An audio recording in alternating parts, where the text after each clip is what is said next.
I'm Andrea Lorenz. I am the lead case coordinator here at SAFY. Hi, I'm Morgan O'Neal, and I am a case coordinator at SAFY.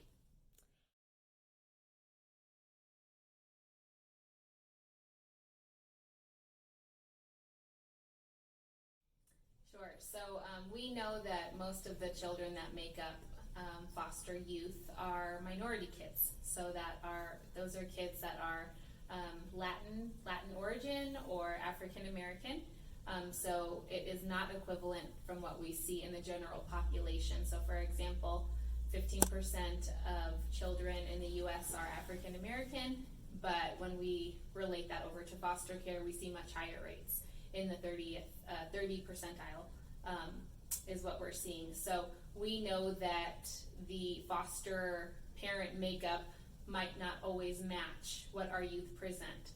So it's important to incorporate identity and culture and race to our placements because we want them to feel accepted and loved. We know that part of the reason they're in foster care is because they've experienced a removal, and typically that stems from abuse or neglect.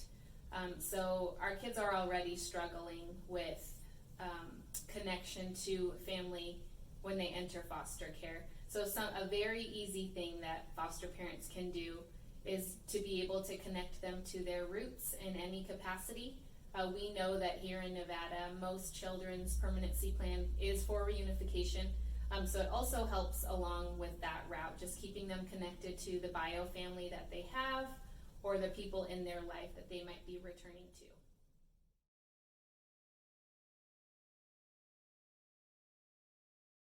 So the first thing that you want to do is make sure that you're not shying away from having those open conversations with your child. I definitely know it can be difficult having those conversations depending on the age group as well. But minimalizing the fact that your child is part of a different culture, is part of a different race, will not make it change and will not make it go away.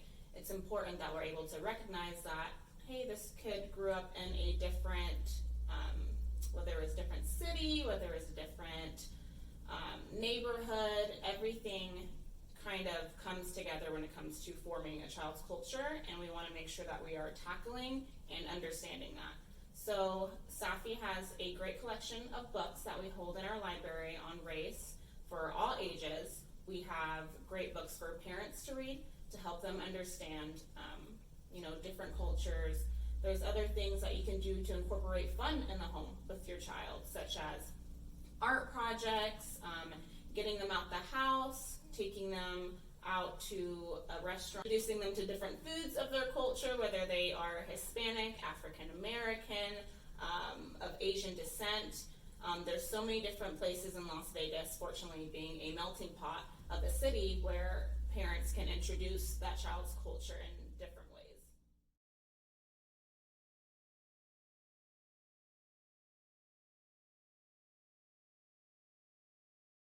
Yes, so I've been around here for almost 9 years, and this is something that's come up. This is a question I've heard from a couple foster parents before is, well, the child doesn't seem to really have a connection to their culture, so it must not be important to them. I would argue that it is still very important and extremely relevant to your kiddo.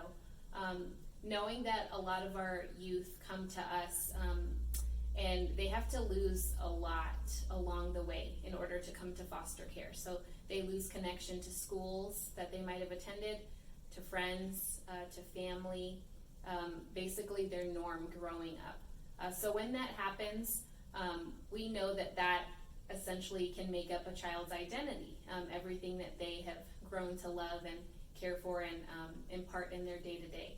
So it makes a lot of sense that they might not hold some of those same foundations coming into your home because it is a new environment.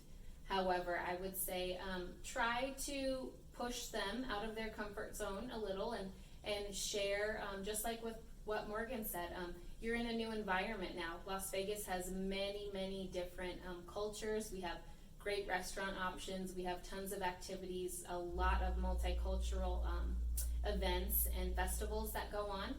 Maybe expose your child or children to all of those things ask them how they feel about attending or whether any specific event resonates with them, to kind of garner interest and to see.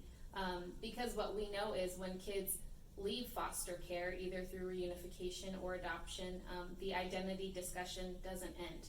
You know, all of us are really yearning for knowing where we come from and who we are, and maybe your child isn't outwardly expressing that at this point in time while you have placement of them, but that will surely become a discussion later in life, you know, as it was for all of us. So if you stayed in your biological environment and you did projects in school, for example, such as a family tree or tracing your genealogy, most of us had the opportunity to ask our parents directly, you know, where do I come from? Where's our family from? Where are our ancestors from? You know, many of our kids don't get that opportunity in foster care. If they didn't learn that knowledge beforehand and don't have access to their parents or to their family, a lot of that information gets missed and isn't known. So I think it's really important to share what is in our power and what is in our control for our kids, so that way they do feel a connection to where they came from and at least can say, you know, they were exposed to many different things with hopes that they would connect to something. I think she said it great. I think also too, as she had stated, just because they don't want to learn about it now, they might want to learn about it later. And having those conversations, even if they're not super into it, opens the door for later down the road, so they do feel more comfortable going to you about those discussions.